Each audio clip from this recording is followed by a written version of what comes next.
deserted cities we see in the earlier photographs.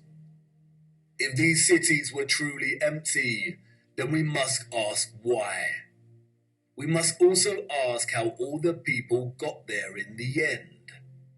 In the space of 30 or so years, we see a city go from barren to bustling. Interestingly, it is Charles Dickens and 19th century literature more generally that offers some clues.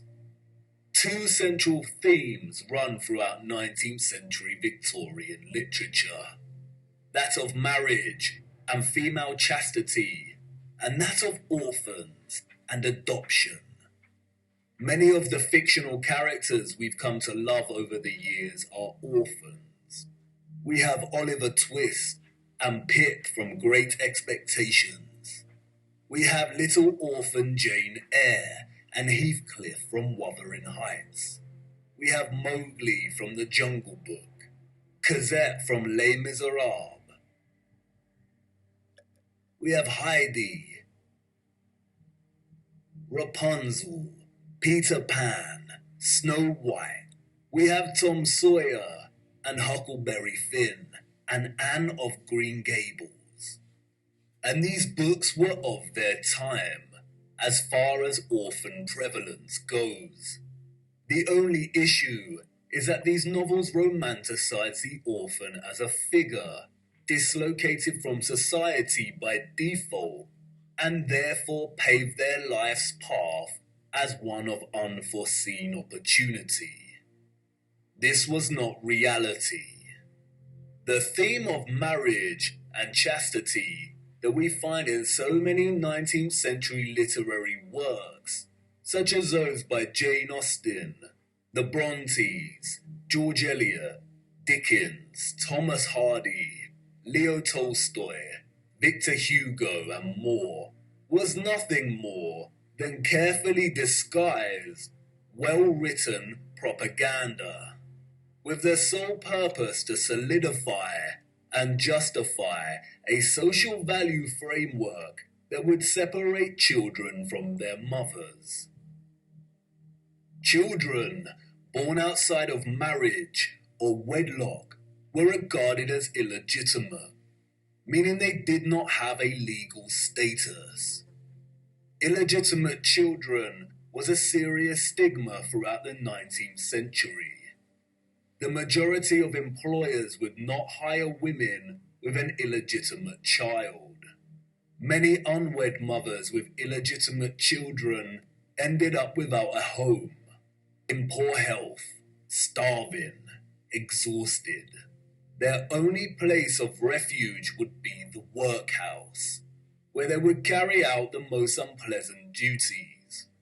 In some places, women with illegitimate children were singled out and had to wear a special uniform, which alerted everyone to their status as an unmarried mother or fallen woman. As a result, a vast amount of orphanages and foundling institutions were established. This is the London Foundling Hospital that was very active in the 19th century. Look at the size of it. Charles Dickens was obsessed with this place. Inspiration, they say. The official narrative tells us that an estimated 4,500 women handed over their children to this huge building. But this was just one institution. Wikipedia gives us a partial list of over 64 orphanages that were founded in the UK during the 19th century. The list is only partial. The peculiar case of the vast amount of parentless children in the 19th century is well documented by many researchers. And most of them agree it is almost impossible to establish figures that really do justice to just how many orphans there were during this period. Their footprint did not enter the record books. It formed in the mud and was then washed away. It wasn't just the UK. This was a worldwide phenomenon. New York City had 4 foundling asylums alone that processed thousands of children annually. By the beginning of the 20th century, Italy was reporting 32,000 children per year. Spain and Portugal were reporting 15,000 annual foundlings. Before 1860, 374,000 recorded infants were processed by the asylums in Milan, Naples, and Florence alone.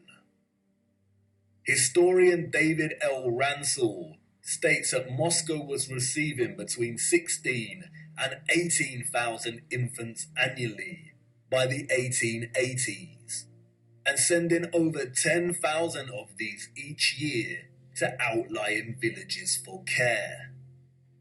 In 1882, there were all told 41,720 foundlings from the Moscow home, living with 32,000 foster families, scattered throughout 4,418 villages.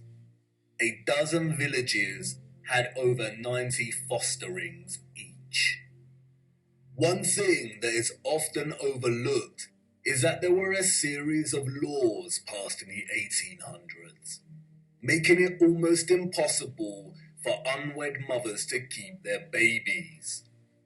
The 1833 Poor Law Reformation introduced bastardy clauses that shifted the entire responsibility for the illegitimate child onto the mother. Social stigma meant that she would not be able to provide care for her child and would be forced to hand them over to the authorities, or worse. Advertisements for adoption or nurse care became popular in newspapers. And, as many scholars have pointed out, these were a front for what was termed baby farmers, or paid murder. As Dorothy L. Haller states, the adverts may have been misleading to the general public, but read like a coded message to unwed mothers. No references are asked for, and none are offered. The sum of 15 shillings a week to keep an infant or a sickly child was inadequate, and a sickly child and an infant under 2 months were the least likely to survive and the cheapest to bury. Infants were taken, no questions asked, and it was understood that for £12 no questions were expected to be asked. The transaction between the mother and the baby farmer usually took place in a public place, on public transportation, or through a second party. No personal information was exchanged. The money was paid, and the transaction was complete. The mother knew she would never see her infant alive again. Most children, however, were not murdered, but were dropped off at the doorsteps of orphanages or the workhouse. All children taken into these institutions were given entirely new identities. They were provided for with shelter, food, and clothing temporarily, and then sent off to workhouses or another location. Photographs in the 19th century were scarce, but towards the end of the century, we see more photographs, and the last continent to experience such mass exodus of orphans was the United States. And it is here that we see evidence of the orphan trains. The first group of these orphans arrived in Michigan in 1854, and from that moment on, the movement shipped hundreds of thousands of children across the states until it ended in 1929.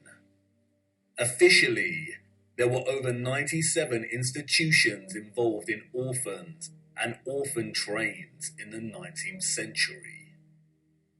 And again, this was not just the United States. Annie McPherson will go down in history as a woman who scammed more than 100,000 foundlings and shipped them from the United Kingdom to Canada, New Zealand, and South Africa, and even to the outer edges of the earth.